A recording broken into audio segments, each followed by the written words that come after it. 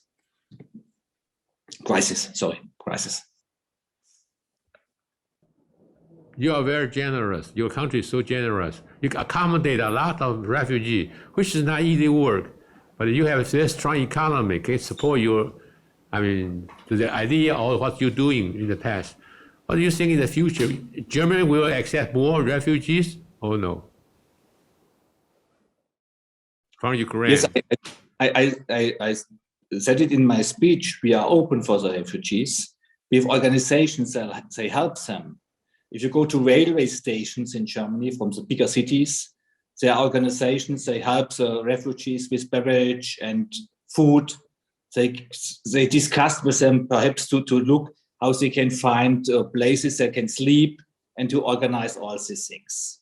We are open for people from Ukraine. They come with their cars. We discussed how we can organize this, that they can stay in Germany for longer times, because it's clear if they go from Ukraine because there is a war, we want to help them. And I think the most of the people are accepted, and we have no big discussions about it in Germany. We have people say, oh, it's so hard now, economic problems and perhaps inflation and what's with my job? Yes, these things. And what's with a world economic system, but not against Ukraine. It's clear, I think in Germany, for the most of the people, that the aggressor is Putin, and we have to stand in our alliance with the West friends of Great Britain, of United States, and the whole Western communities. I think it's clear, it's no discussions about it. Thank you very much. And anyone, gentlemen, panelists have other opinion? Why don't we have more words to say, please? Okay, thank you very much. I think our time is almost to the end of this forum. So I sincerely hope next time we hold our forum in Taipei instead of through the visual conference. It's still kind of technology we worry about, and something we think beyond our control. Suddenly break up, something like that. But we have face-to-face talk, and I think next year, early next year or end of this year, I hope so. Maybe we have same together with after Thanksgiving or between Thanksgiving and Christmas. We'll meet each other in Taiwan, Taipei. Thank you, gentlemen. Thank you very much for your time and your opinion, everything. Thank you for your support. Thank you. All the best. See you. Bye. I'm Next year in Taipei. Yeah, I hope so. Keep your finger crossed. Today, the new local case, more than 30,000. Starting to growing worse and worse. I don't know. Someone especially estimated will be 500,000. In the worst time, will be 500,000 people get infected. But I keep my finger crossed. I don't think there. Hope there will be less that popular case like that. Okay. Thank you so much. See you. Thank you. Bye. Thank you. Bye. Bye. Bye.